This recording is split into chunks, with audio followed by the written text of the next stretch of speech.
17 октября в Министерстве иностранных дел Республики Абхазия состоялась рабочая встреча с заместителем министра иностранных дел Одиссея Бигвава с сопредседателями международных дискуссий по безопасности и стабильности в Закавказье, сообщается на сайте внешнеполитического ведомства.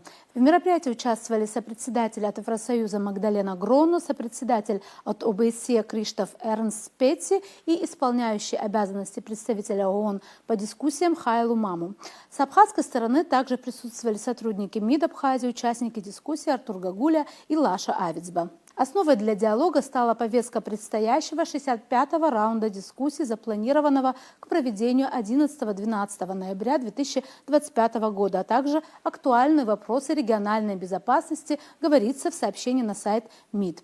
Заместитель министра иностранных дел Одиссей Бигвава, обращаясь к участникам, отметил, что для абхазского народа, учитывая его малочисленность, вопрос безопасности является крайне важным. В ходе встречи все стороны констатировали, что текущая ситуация на границе остается стабильной и спокойной. Сопредседатели вновь подняли вопрос о возобновлении деятельности механизма по предотвращению и реагированию на инциденты в городе Гал. В ходе обсуждения была отмечена важность создания необходимых условий для его эффективной работы. Ключевым итогом встречи стало согласие сторон о приоритетной важности разработки, согласования и заключения юридически обязывающего соглашения о неприменении силы между Республикой Абхазия и Грузией. Кроме того, в рамках встречи стороны обсудили ряд вопросов гуманитарного характера.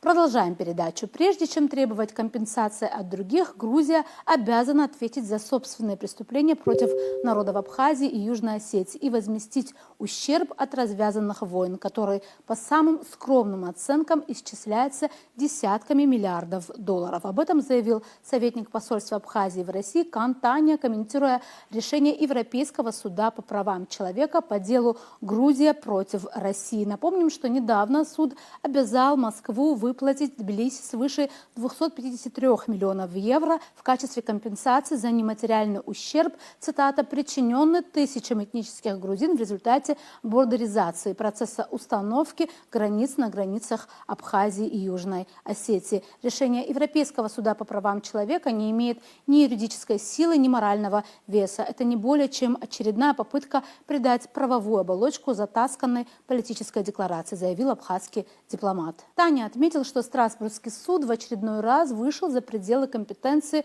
пытаясь рассматривать события, которые происходили вне юрисдикции Грузии и в условиях, когда сама Грузия утратила фактически контроль над территорией Абхазии в результате военной агрессии, начатой ею 14 августа 1992 года. Грузия несет прямую ответственность за гибель тысяч людей, за разрушенные города, за судьбы беженцев. До сегодняшнего дня Тбилиси не признал своей ответственности за начало войны, не выплатил ни одной компенсации за ущерб Сухому, не предпринял ни одного шага к искуплению содеянного. По сей день грузинская сторона не соглашается подписать юридически обязывающий документ о неприменении силы со стороны Грузии в отношении Абхазии и Южной Осетии. Попытки же представить себя жертвой и взыскивать компенсации с других государств выглядят не только цинично, но и юридически несостоятельно, заявил дипломат. Таня отметил, что когда международные судебные органы выносят решения, основанные не на праве, а на политическом заказе, они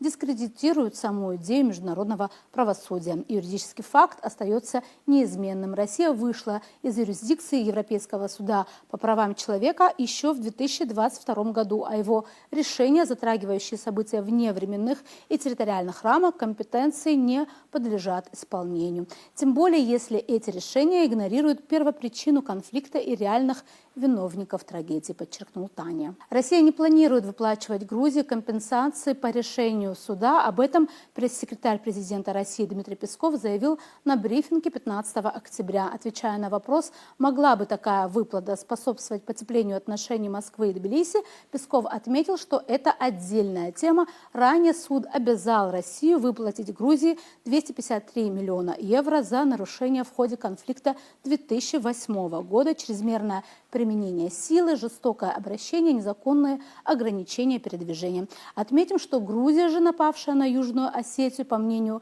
Европейского суда, не виновата ни в чем. К другим темам. Как всегда, в рамках нашей передачи мы стараемся представить вам самые интересные исследования и мнения экспертов о международной политике и актуальных темах геополитики. На этот раз хотим привести несколько тезисов из статьи кандидата исторических наук, эксперта Международного дискуссионного клуба «Валдай» Андрея Кортунова «Международная система между кризисом и революцией». Сегодня стало уже банальностью констатировать, что мир вступил в период революционной трансформации, пишет автор. Но ведь грядущую революцию в мировой политике не раз предсказывали и в прошлом, начиная с распада СССР. Такую революцию предрекали и после терактов в США 11 сентября 2001 года, и во время глобального финансового кризиса 2007-2008 годов, и на фоне драматических событий арабской весны, и на пике пандемии COVID-19. Одни считали точкой отсчета новой эпохи победу Дональда Трампа на выборах в США в ноябре 2016 года, другие – выход Великобритании из Евросоюза. Однако революция, так сказать, откладывалась, а система выстаивала. Происходящие сегодня потрясения, уверен Кортунов, имеют еще и ту особенность, что впервые со времен распада СССР в их основе оказались не какие-то общие для ведущих международных игроков вызовы и угрозы, терроризм, пандемия, изменение климата и прочее, а непосредственно противоречия между самими этими игроками. Поэтому если раньше, когда вызовы носили внешний характер, существовала, по крайней мере, теоретическая возможность объединения усилий великих держав для совместного противостояния этим вызовам, то теперь такая возможность, по сути дела, исключена, и мировая политика все больше приобретает формат игры с нулевой суммой, пишет эксперт. Все это, по мнению ученого, означает, что международная система вступает в продолжительную эпоху непрерывной революции. В числе прочего, перманентная революция международной системы будет проявляться, уверен Кортунов, в регионализации или даже в атомизации некогда глобальных и экономических и технологических укладов, прогрессирующей секьюритизации внешней политики и национальных приоритетов основных игроков, продолжающемся упадке многосторонних механизмов на глобальном и региональном уровне, повышение роли средних и региональных держав, препятствующих формированию новой биполярной системы.